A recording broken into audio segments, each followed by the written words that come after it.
বীরপুরুষ রবীন্দ্রনাথ ঠাকুর। মনে করো যেন বিদেশ ঘুরে, মাকে নিয়ে যাচ্ছি অনেক দূরে, তুমি যাচ্ছ পালকিতে মা চড়ে, দরজা দুটো একটু ফাঁক করে। আমি যাচ্ছি রাঙা ঘোড়ার পরে, টগবগিয়ে তোমার পাশে পাশে। রাস্তা দেখে ঘোড়ার কুরে কুরে, রাঙা ধুলোয় মেঘ উড়িয়ে আসে। সন্ধে হলে সূর্য নামে পাঠে, এলম যেন জোড়া দিঘির মাঠে।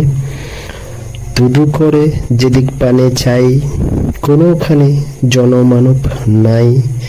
তুমি যেন আপন মনে তাই, ভয় পেয়েছ ভাবছ এলাম কোথা। আমি বলছি ভয় পেও না মাগো, ওই দেখা যায় মরা নদীর স্রোত। চোর কাটাতে মাঠ রয়েছে ডেকে, মাঝখানেতে পথ গিয়েছে বেঁকে। গরুর বাছুর নাইকো কোনোখানে, সন্ধে হতে গেছে গায়ে পানে।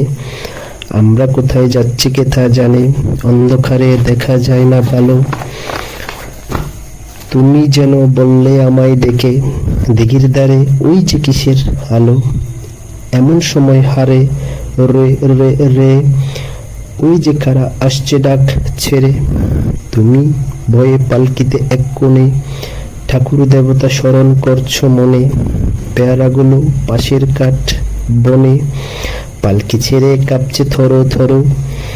আমি যেন তোমায় বলছি ডেকে, আমি আছি ভয় কেন মা করো।